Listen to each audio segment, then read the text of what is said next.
Encore une fois, bienvenue, chers téléspectateurs de la télévision rwandaise. Je suis David Carmel Ingabire et c'est une joie de vous retrouver.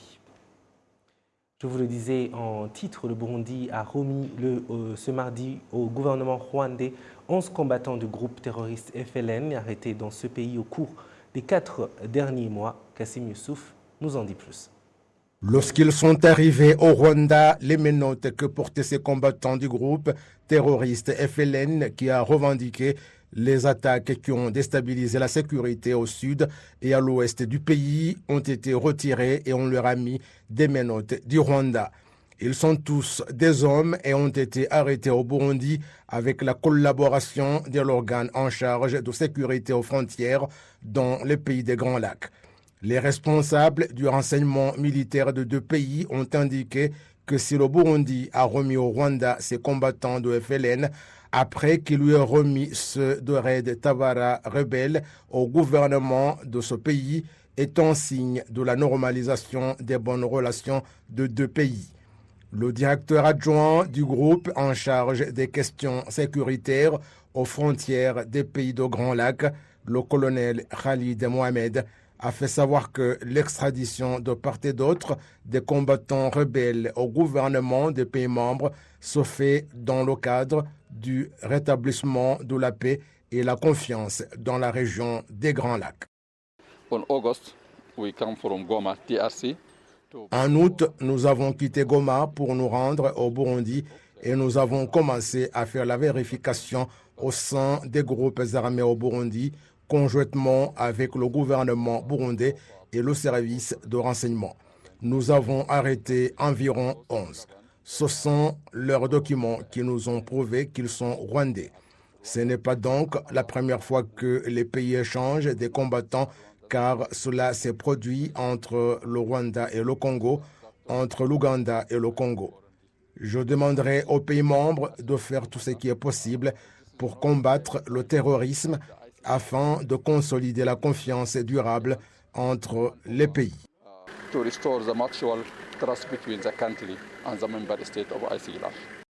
Les activités qui consistent à traquer les combattants des groupes terroristes au Rwanda et au Burundi ont été approuvées à la rencontre qui a réuni le 28 août 2020 les services de renseignement militaire de deux pays. Le représentant des Nations Unies dans les pays de Grands Lacs, Simba Lucien, a dit que c'est le signe irréfutable de rétablissement de la paix dans les deux pays. Au nom du représentant spécial du secrétaire général des Nations Unies pour la région des Grands Lacs, qui a voulu être ici avec nous, mais qui a été empêché étant en mission à New York. Ce matin, quand il me demandait de venir, je lui ai demandé de me dire ce que je vais vous passer comme message. Il m'a donné seulement 2 mots. Lesquels 2 mots, je vais vous les passer ici présent. Le premier mot, c'est le mot qui dit merci. Il remercie le Burundi et le Rwanda pour cet effort de paix que vous avez engagé, et il demande à ce que vous puissiez toujours vous inscrire dans cette démarche qui, à coup sûr, mène vers la paix durable pour la région des Grands Lacs. Le deuxième mot, ce sont ses encouragements. Il m'a demandé de vous dire qu'il vous encourage. Ces combattants ont été arrêtés en août dernier en pleine activité militaire et en train de chercher de nouveau à enrôler dans le groupe terroriste FLN. Devant les députés, lors d'une séance plénière, la ministre du Commerce et de l'Industrie a reconnu que 2 entreprises sur 6 du programme dénommé Uruganda Iwachu ont été privatisées car elles n'avaient pas atteint les résultats escomptés pour lesquels elles ont été créées en 2013. Patrick Nilidandi nous fait le point. Le programme dénommé Uruganda Iwachu, centre de traitement communautaire, n'ont pas atteint les résultats escomptés pour lesquels ils ont été créés en 2013 avec des fonds publics à hauteur de 4 milliards 113 millions de francs rwandais. Ces importants fonds ont été investis dans 6 usines avec pour objectif d'augmenter et d'améliorer la qualité des productions, mais aussi la rentabilité dans le domaine de l'agri-élevage, dans les districts de Nyabihu, Burera, Rutsiro, Rwamagana, Nyanza et Gatsibo. Les centres devaient servir d'incubateurs, de centres d'information et d'usines de démonstration pour les PME, les petites et moyennes entreprises, principalement en une valeur ajoutée post-récolte pour certains produits tels que les pommes de terre, les bananes, le lait et le miel. Force est de constater qu'à ce jour, aucune usine ainsi financée par les fonds publics n'a atteint les objectifs lui fixés. À titre d'exemple, l'usine pour la fabrication de miel de Rutsiro devrait fabriquer jusqu'à 8 variétés de produits, mais elle n'en a fabriqué qu'une seule, avec une production de 6 à 13% de sa vraie capacité. Et dans le même temps, l'usine de traitement de la pomme de terre de Nyabihu ne fonctionne qu'à 1% de sa capacité et fabrique une seule variété de produits alors qu'elle avait pour mission d'en fabriquer 4. Lors d'une audition devant les députés, la ministre du Commerce et de l'Industrie, Mme Beata Uwamariza Habyarimana, a expliqué que l'origine de ces fiascos financiers réside au manque d'une étude appropriée, préalable des concepteurs du programme avant sa mise en œuvre, et a donné l'exemple de l'usine de Nyabihu. À l'usine de Nyabihu, il a été constaté que la chaîne de production est incomplète. L'investisseur avait fait parvenir le matériel au Rwanda le 24 avril 2015. Alors que les machines étaient déjà au Rwanda, l'infrastructure qui devait l'abriter n'était pas encore achevée. Après la fin des travaux, les machines ont été installées et testées. Mais étant donné qu'aucune étude n'avait été réalisée en amont, il a été constaté que la chaîne de production était incomplète.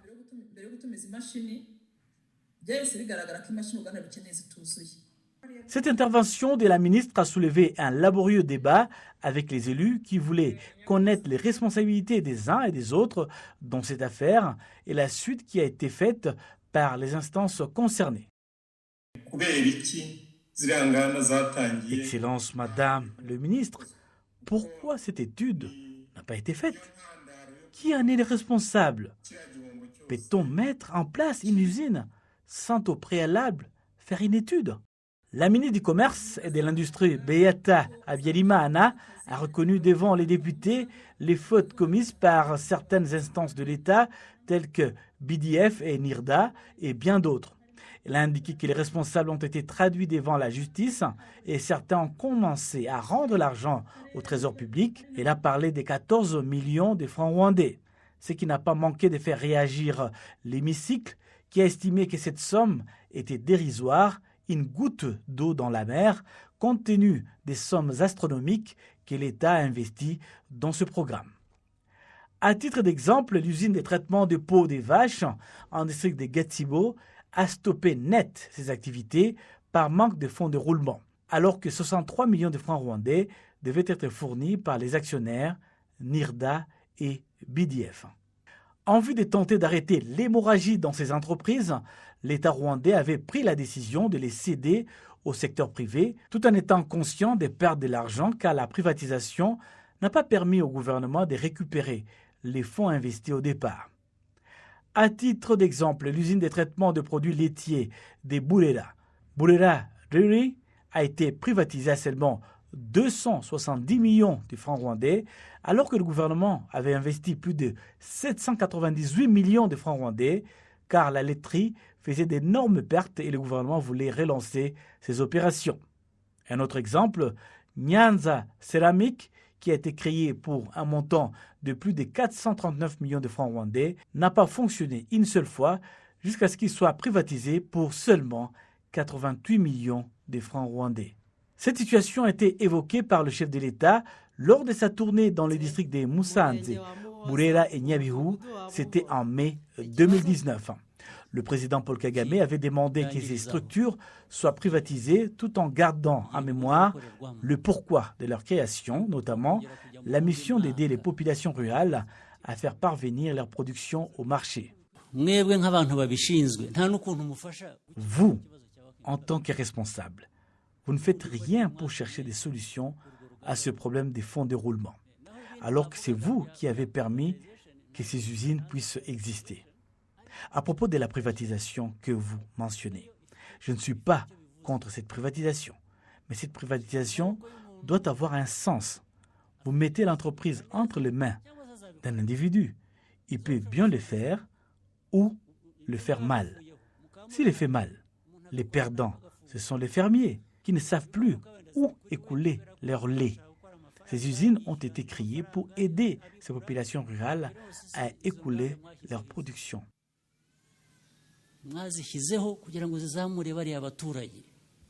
À part les usines de Burera et Nyanza, qui ont déjà été cédées au secteur privé, 4 autres, à savoir celle de Rwamagana, avaient bénéficié d'un financement d'1,198 milliard de francs rwandais, et celle de Nyabihu a bénéficié de près d'1 milliard, et celle de Rutsiro a reçu un financement de 480 millions, ainsi que celle de Gatibo, 195 millions. Sur toute l'étendue du territoire national, dans environ 14 000 villages, se sont déroulées ce mardi les élections des membres du Conseil national des femmes et des jeunes. Les élus ont promis de contribuer au développement de ces couches de la population et de trouver des solutions aux défis auxquels elles sont confrontées. Kassim Youssouf nous fait le point. Dans la ville de Kigali, comme partout ailleurs dans le pays, les élections des organes et des conseils nationaux des femmes et des jeunes se sont déroulées au niveau du village. Ceux qui ont été élus se sont engagés à travailler dans l'intérêt de ceux qui les ont plébiscités. L'Assemblée électorale pour le Conseil national des femmes était composée de toutes les femmes de 18 ans et plus dans chaque village, et pour le Conseil national des jeunes, par ceux qui sont dans la tranche d'âge de 16 à 30 ans. Sur toute l'étendue du territoire national, ces élections se sont déroulées librement et dans la sérénité. Les citoyens ont demandé aux femmes élues de se préoccuper de problèmes auxquels ils sont confrontés, notamment les conflits domestiques et l'hygiène. Aux jeunes qui entrent au Conseil national des jeunes, ils les exhortent à s'impliquer et contribuer à ce qu'on fait pour eux et ne pas attendre que d'autres s'en chargent. Dans chaque village, 7 femmes ont été élues comme membres du Conseil national des femmes et 7 jeunes comme membres du Conseil national des jeunes. Il est prévu que ce 23 octobre, ils vont se réunir avec 3 représentants de chaque ICIO pour élire le comité exécutif du village et le représentant du village au conseil consultatif de la cellule.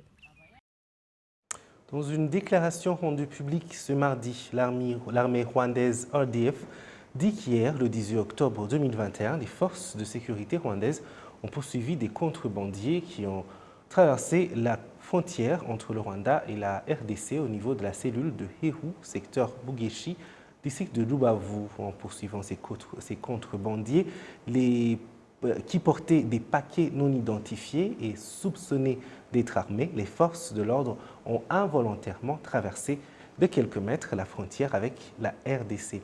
Dans ce même communiqué, la RDF précise qu'elle continue d'entretenir de bonnes relations avec les FARDC et que les deux continuent de collaborer en matière de sécurité. Vous suivez le journal de la télévision rwandaise. Merci d'être avec nous. Des experts du secteur financier ayant participé à la semaine africaine de la microfinance indiquent que les gouvernements des pays devraient fournir plus d'efforts pour augmenter les activités qui génèrent plus de revenus pour leur population. Amandine Ndikoumassa. Une conférence à laquelle ont participé plus de 600 personnes connue sous le nom de la Semaine africaine de la microfinance se tient actuellement à Kigali. C'est l'une des plus grandes conférences ayant plusieurs participants avec bien entendu le respect des mesures préventives contre la pandémie de Covid-19. Aïssa Touré de la Banque africaine de développement s'est exprimée dans le même cadre.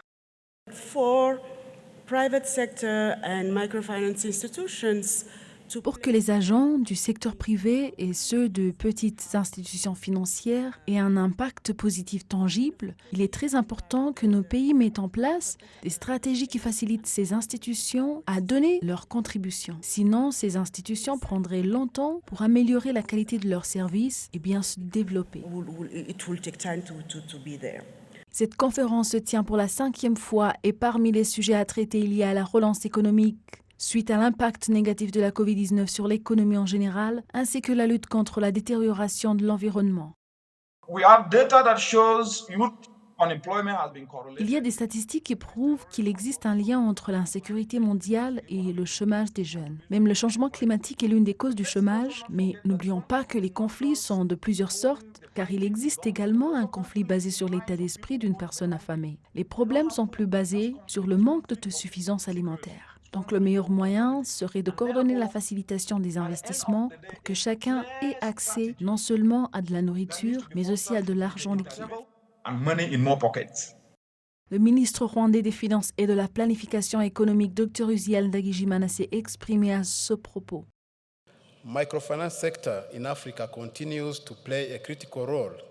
Le secteur de microfinance en Afrique joue un rôle important dans l'augmentation du nombre de bénéficiaires des services financiers. Néanmoins, il existe encore des défis liés à la compétence limitée des agents de services financiers qui retardent la façon dont le public reçoit les services. S'il s'agit d'un problème courant en Afrique, les petites institutions financières devraient le considérer comme une opportunité d'améliorer la qualité de service qu'elles offrent et de répondre aux besoins de la majorité de leurs clients. L'Association des institutions de microfinance au Rwanda indique à la base, le fonds de relance économique mis en place par le gouvernement a donné plus de 5 milliards de francs rwandais à ces institutions microfinancières pour les aider à répondre à leurs besoins, notamment en facilitant le remboursement des prêts de ces institutions avec un petit taux d'intérêt.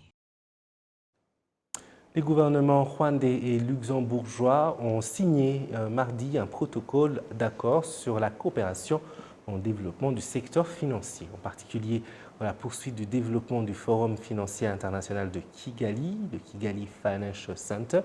L'accord a été signé par le ministre des Finances et de la Planification, Dr Uziel Ndagijimana, et le ministre de la Coopération et du Développement du Luxembourg, Franz Fayo.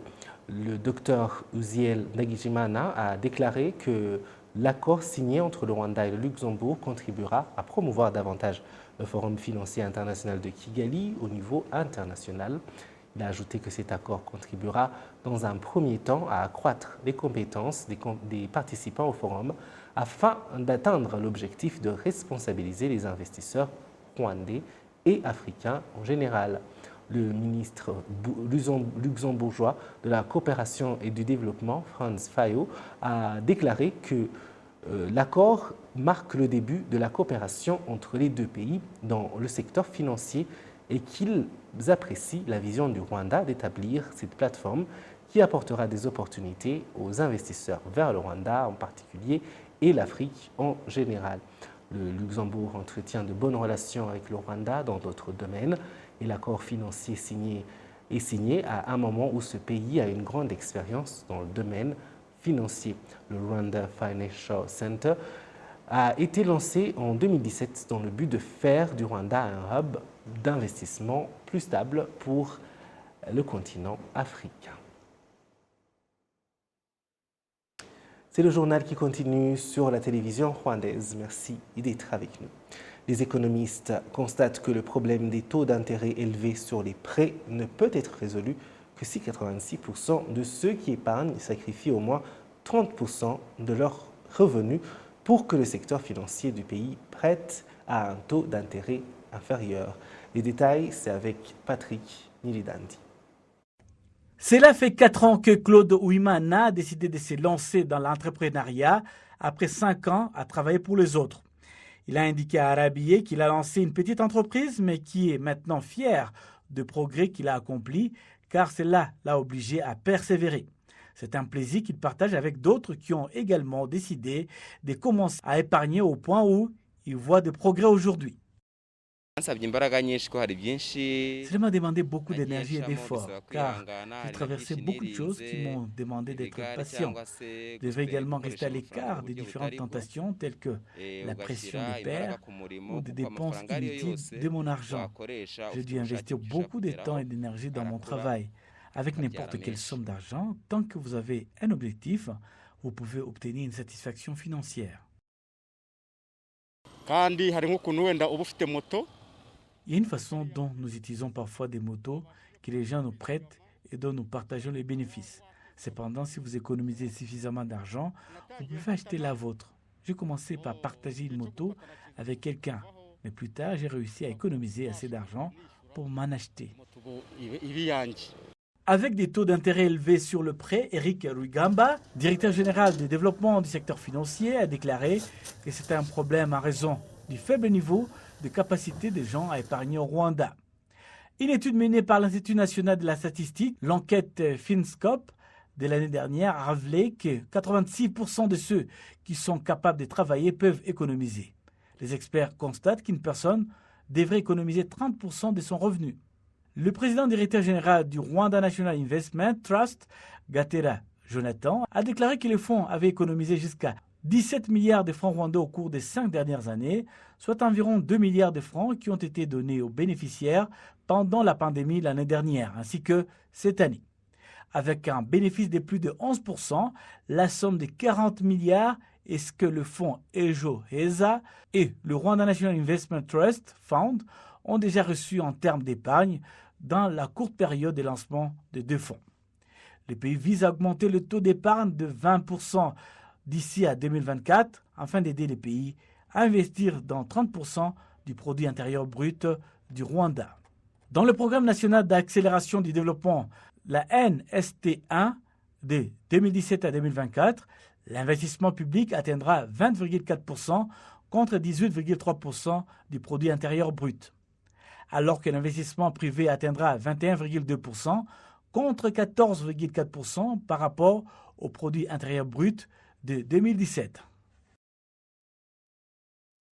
Et avant de passer à l'international, un groupe de 30 jeunes Rwandais qui ont participé au sommet Youth Connect Africa se disent prêts à apporter leurs produits à la zone de libre-échange continentale africaine, indication faite lors de leur visite à Accra, au Ghana.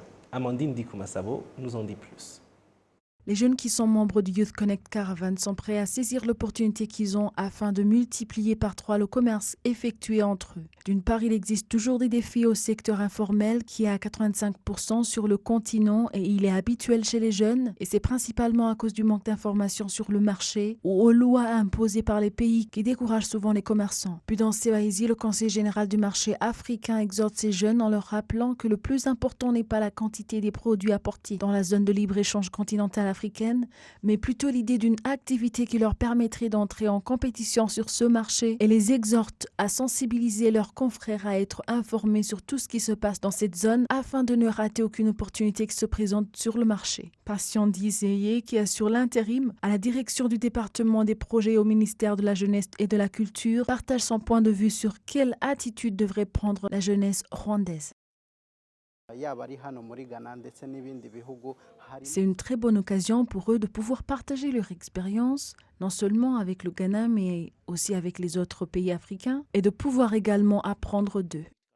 Les jeunes qui ont participé à ce sommet disent que le marché est d'environ 1,2 milliard et qu'au cours des 5 prochaines années, il supprimera 90% des barrières fiscales dans le commerce transfrontalier, augmentant ainsi les échanges entre eux. Le marché est vaste, mais il y a plus à faire de notre part en tant que jeunes, y compris le fait d'augmenter les produits et être en mesure de répondre aux demandes des clients.